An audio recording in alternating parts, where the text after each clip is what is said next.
வணக்கம். DTCP approved plots farmland, இதில் எதில் சார் நான் இன்வெஸ்ட் பண்ணலாம்? எதில் இன்வெஸ்ட் பண்ணால் எனக்கு ப்ராஃபிட்டபுளாக இருக்கும்? நான் இன்னும் நிறைய ஒர்க் அவுட் பண்ண முடியும், என்னோட மணி மல்டிப்ளை ஆகணும் அப்படின்னு சொல்லிட்டு நிறைய பேர் கேட்பாங்க. நல்லா கேட்டுக்கோங்க. எப்பயுமே நீங்கள் அப்ரூவ்டு பிளாட்ஸ் வாங்குறது தான் எப்பயுமே உங்களுக்கு சேஃப். ஏன்னா அது கவர்மெண்ட் அப்ரூவ்டு. நாளை பின்ன ஒரு என்க்ரோச்மெண்ட் எந்த பிரச்சனை வந்தாலும் உங்களால் ஃபேஸ் பண்ண முடிஞ்சு கவர்மெண்ட் பட்டா உங்கள் பேரில் இருக்கும், உங்கள்கிட்ட டாக்குமெண்ட் இருக்கும், அது யார் லே அவுட் போட்டாங்கன்னு இருக்கும், அப்ரூவல் வாங்கியிருக்க எல்லா டீட்டெயில்ஸும் இருக்கும். நாளைக்கு எதுனாலும் உங்களுக்கு சேஃப் இன்வெஸ்ட்மெண்ட் அப்படின்னு பார்த்தீங்கன்னா அப்ரூவ்ட் பிளாட்ஸ். இப்போ டிடிசிபி ரெரா அப்ரூவ்ட் பிளாட்ஸ் அப்படின்னு சொல்லிட்டு, டிடிசிபிங்கிறது வந்து ஸ்டேட் கவர்மெண்ட் உங்களுக்கு கொடுக்கறது, ரைட்டுங்களா? Tamil Nadu government. RERA regulation authority, ரைட்டுங்களா? Real estate regulation authority central government உங்களுக்கு கொடுக்கறது. DTCP and RERA. இந்த ரெரா டிடிசிபி பிளாட்ஸ் வந்து இப்போ கரெக்டாக இப்போ பார்த்தீங்கன்னா 2018க்கு அப்புறம்னு நினைக்கிறேன். 2018க்கு அப்புறம் அதை கொண்டு வந்திருக்காங்க. அப்ராக்சிமேட்லி சொல்கிறேன், எனக்கு கரெக்டாக தெரியல.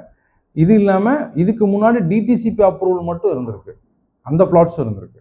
டிடிசிபி அப்ரூவல் மட்டும் இருந்தாலும் நீங்கள் அந்த பிளாட்ஸை வாங்கலாம். ரெரா அப்ரூவல் ரீசெண்டாக வந்திருக்கிறது, அது இப்போ வந்து கம்பல்சரி பண்ணிட்டாங்க. ரீசெண்ட் அப்ரூவல்ஸ், ரீசெண்ட் ரெரா ரெகுலேஷனுக்கு அப்புறம் இருக்கிற பிளாட்ஸ் எல்லாத்தையுமே வித் டிடிசிபி அண்ட் ரெரா இருக்கிறப்ப தான் நீங்கள் வாங்கணும். அப்போ தான் நாளைக்கு நீங்கள் வீடு கட்டும்போது அப்ரூவல் வாங்குறதுக்கு ஈஸியாக இருக்கும். சரிங்களா? ஒரு டிடிசிபி அப்ரூவ்ட் பிளாட் வாங்கும்போது அதில் வந்து கைட்லைன் வேல்யூ அப்படின்னு சொல்லிட்டு கண்டிப்பாக கவர்மெண்ட் ஃபிக்ஸ் பண்ண கைட்லைன் வேல்யூ இருக்கும். அதுக்கான 9% வந்து நீங்கள் பே பண்ண வேண்டியது இருக்கும் ரெஜிஸ்ட்ரேஷன் பண்ணும்போது. இதே உமன் கேண்டிடேட் 10 lakhsக்குள்ளே பண்ணுறீங்க அப்படின்னீங்கன்னா அதுக்கு வந்து 1% வந்து கவர்மெண்ட் வந்து இப்போ கொடுத்துருக்காங்க. அதை வச்சு நீங்கள் வந்து ரெஜிஸ்டர் பண்ணிக்கலாம். ஓகே. இப்போ ஃபார்ம்லேண்ட் எதுக்கு சார் ஃபார்ம்லேண்ட் கிளாஸிஃபிகேஷன் வச்சுருக்காங்கன்னா, நிறைய பேர்த்துக்கு என்ன ஆசை இருக்கும் அப்படின்னா, சிட்டிக்குள்ளே வாழ்ந்து ஒரு 1000 ஸ்கொயர் ஃபீட் 1200 ஸ்கொயர் ஃபீட் வாழ்ந்து ஏக்கர் கணக்கில் தனக்கு இடம் இருக்கணும், அதில் நிறைய மாமரம் வைக்கணும், நிறைய தென்னை மரம் வைக்கணும், அதில் ஒரு ஃபார்ம் ஹவுஸ் கட்டணும், ஃபார்ம் ஹவுஸ் நல்ல பெரிய ஹவுஸாக ஒரு மட் ஹவுஸ் கட்டணும், ஒரு கூரை வீடு போட்டுக்கணும் அப்படின்னு நிறைய பேர்த்துக்கு ஆசை இருக்கும். அது இல்லாமல் லேண்டை வந்து கூட்டு பண்ணை வைக்கணும், அதாவது பயிர்கள் விலங்குகள் எல்லாம் சேர்த்து கூட்டு பண்ணையாக வைக்கணும் அப்படின்னு ஆசைப்படுவாங்க. அதுக்கு ஃபார்ம் லேண்ட் அப்படின்னு சொல்லி பார்ப்பாங்க. சில பேர்த்துக்கு வந்து இந்த மாட்டு பண்ணை வைக்கிறது ரொம்ப பிடிச்சிருக்கும், கோழி பண்ணை வைக்கணும் அப்படின்னு ஆசைப்படுவாங்க, ஆட்டு பண்ணை வைக்கணும்னு ஆசைப்படுவாங்க. இதுக்கெல்லாம் வந்து ஒரு ரெசிடென்ஷியல் பிளாட் லேண்டில் வந்து நீங்கள் இதை பண்ண முடியாது. இதை பண்ணணும் அப்படின்னா கண்டிப்பாக ஒரு ஃபார்ம் லேண்ட் இருந்தால் தான் நீங்கள் பண்ண முடியும். சரி சார், இந்த ஃபார்ம் லேண்ட் எங்கே எனக்கு வந்து ஆப்ஷனல் நல்ல ஆப்ஷனோட கிடைக்கும் அப்படின்னு பார்த்தீங்கன்னா, இப்போ ஏக்கர் கணக்கில் போடுவாங்க. ஏக்கர் கணக்கில் உங்களுக்கு வந்து இதுக்கான சான்சஸ் வந்து நிறைய பேர் கொடுப்பாங்க. போடும்போது பிளாட் போடும்போது 1 ஏக்கர் 2 ஏக்கர்னு இந்த மாதிரி ஃபார்ம் லேண்டுக்கு அப்ரூவல் வேணுமான்னு சார்னா ஃபார்ம் லேண்ட் அப்ரூவல்ஸும் கொடுக்குறாங்க. மேக்ஸிமம் 22 சென்ட்ஸுக்கு மேலே இருந்தால் அது தேவை இருக்காது. 22 சென்ட்ஸுக்கு மேலே ஃபார்ம் லேண்டுக்கான தேவை ரெஜிஸ்டர் பண்ணும்போது கவர்மெண்ட் அப்ரூவல் ஸ்டாண்டர்ட்ஸ்ன்னு சொன்னோம் இல்லைங்களா? இந்த கவர்மெண்ட் இது வந்து 50% எடுத்துக்குவாங்க, 45% குறைச்சிடுவாங்க அப்படின்னு சொன்னோம் இல்லைங்களா? அந்த மாதிரியான அப்ரூவல்ஸ் தேவை இருக்காது. அது புஞ்சை நிலத்துலையும் நம்ம வந்து ஃபார்ம் லேண்ட் வாங்கிக்கலாம், நஞ்சை நிலமும் நம்ம ஃபார்ம் லேண்டாக வாங்கலாம். அது ஒன்றும் இஷ்யூ கிடையாது. ஃபார்ம் லேண்ட்னா நீங்கள் கல்டிவேட் பண்ணணும், அதாவது ட்ரீஸை கல்டிவேட் பண்ணணும், இந்த மாதிரி விஷயத்தில் லார்ஜர் ஏரியாவை பண்ணணுன்ட்டு. ஏன் இது வந்து மக்கள் வந்து ஃபார்ம் லேண்டை ப்ரிஃபர் பண்ணுறாங்கன்னா, இந்த சிட்டிக்குள்ளே தான் நான் சொன்னேன் இல்லைங்களா, சிட்டிக்குள்ளே வாழ்ந்து ஒரு பறந்து விரிந்து வாழணும் அப்படிங்கிற ஒரு எண்ணம் இருக்கும் அவங்களுக்கு. அப்போ அவங்க அந்த ஃபார்ம் லேண்டை சூஸ் பண்ணுறாங்க. ஏன்னா தான் மனசுக்கு பிடிச்ச மரங்களை நடணும், செடிகளை நடணும், ஒரு ஆடு வளர்த்தணும், ஒரு மாட்டை கொண்டு போய் பராமரிக்கணும் அப்படிங்கிறப்ப அந்த மாதிரி சைஸில் பிளாட்ஸை விரும்புவாங்க. இப்போ நிறைய இடத்துல பார்த்திங்கன்னா செம்மரம் வளர்த்தி தரேன், தேக்கு மரம் வளர்த்தி தரேன், மெயின்டெனன்ஸ் பண்ணி கொடுக்குறேன்னு சொல்லிட்டுலாம் சொல்லுவாங்க. ஸோ இந்த என்ன வித்தியாசம் அப்படின்னு பார்த்தீங்கன்னா ரொம்ப சிம்பிளுங்க. இப்போ நான் ஒரு டிடிசிபி அப்ரூவ்ட் பிளாட் வச்சுருக்கேன் பூவத்தூரில். அதோட விலை என்னன்னு பார்த்தீங்கன்னா பர் ஸ்கொயர் ஃபீட்டில் 960 rupeesக்கு கொடுத்துக்கிட்டு இருக்கேன்.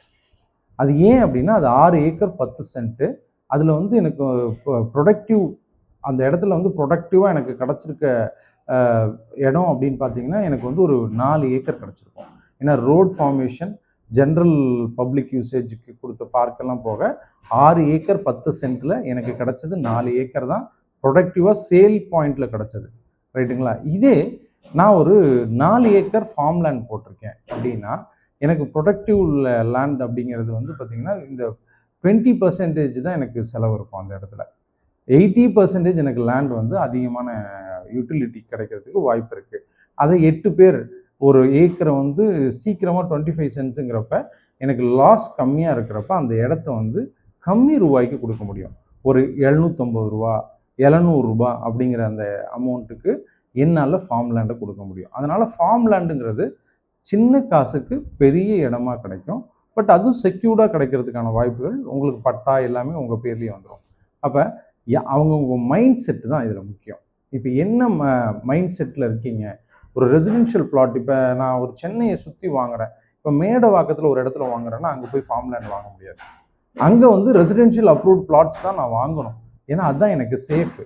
அங்கே அப்ரூவல் போகிறதுக்கு, லோன் எடுக்கிறதுக்கு இந்த மாதிரி பண்ணுறப்ப residential plot DTCP approved, RERA approved வாங்குறது நல்லது. இதே சிட்டியை விட்டு அவுட்டரில் நான் ஒரு இடத்துல வந்து காமாக பீஸாக இருக்கேன், பீஸ்ஃபுல்லாக இருக்கணும் அப்படின்னு நினைக்கும்போது நாம் வந்து ஃபார்ம் லேண்டை ப்ரிஃபர் பண்ணலாம். ஃபார்ம் லேண்ட் ஏன் ப்ரிஃபர் பண்ணலான்னா கம்மி இன்வெஸ்ட்மெண்ட்டு, நிறைய இடம் கிடைக்கும். நிறைய இடம் கிடைக்கிறதுலாம் பட்டா லேண்ட் தான், எல்லாமே பட்டாவோட லேண்டில் கிடைக்கும். அப்போ நீங்கள் என்ன வேணுமோ அதை எஸ்டாப்ளிஷ் பண்ண முடியும். அங்கே ஒரு மரம், ஒரு 10 மரம் வைக்கணும்னு ஆசைப்பட்றீங்க, செடி வைக்கணும்னு ஆசைப்பட்றீங்கன்னா இதையெல்லாம் அங்கே வந்து செஞ்சு பார்த்துக்க முடியும். அது இல்லாமல் காஸ்ட் கம்மி, உங்களுக்கு விற்கும்போது ப்ராஃபிட் வந்து அதிகமாக இருக்கும். ஏன் அப்படின்னா மல்டிப்ளிகேஷன் வந்து பார்த்தீங்கன்னா இப்போ 100 சென்ட் இருக்குது. 100 சென்ட்டுக்கு வந்து நீங்கள் வந்து 1 லட்சம் ரூபாய் கொடுத்து வாங்கியிருப்பீங்க. அடுத்த டைம் வந்து அது 50% ஒரு 2 வருஷம் 3 வருஷத்தில் இன்க்ரீஸ் ஆகுதுன்னா 50% இன்க்ரீஸ் அப்படின்னா உங்களுக்கு 2 லட்சம் ரூபாய் கிடச்சிடும். 2 கோடி ரூபாய் ஆகிடும். இங்கே பிளாட் வாங்கியிருப்பீங்க, 1500 ரூபாய்க்கு வாங்கியிருப்பீங்க. அது 2-3 வருஷத்தில் பார்த்தீங்கன்னா உங்களுக்கு வந்து 2000 ரூபாய் வந்திருக்கும். 1500 ரூபா வாங்கினது வந்து 500 ரூபாய். மல்டிப்ளை 2400 ஸ்கொயர் ஃபீட்டு 500 ரூபாய் தான் உங்களுக்கு ஏறி இருக்கும். இங்கே 100 சென்ட்டு 5.5 சென்ட்டில் வந்து ஏறுறதுக்கும் அதுக்கும் இந்த டிஃப்ரென்ஸ் வந்து பார்த்தீங்கன்னா மல்டிப்ளிகேஷன், அந்த ஸ்மால் மல்டிப்ளிகேஷன் வந்து ஹையஸ்ட்டாக இருக்கும். அப்போ உங்களோட மைண்ட் செட்டு இப்போ உங்கள் கையில் என்ன காசு இருக்குது, எந்த மாதிரி இன்வெஸ்ட்மெண்ட்டை நீங்கள் விரும்புகிறீங்க அப்படிங்கிறத நீங்கள் பார்க்கணும். சரிங்களா? ஃபார்ம் லேண்டுக்கு இதில் இன்னொரு அட்வான்டேஜ் இருக்குது.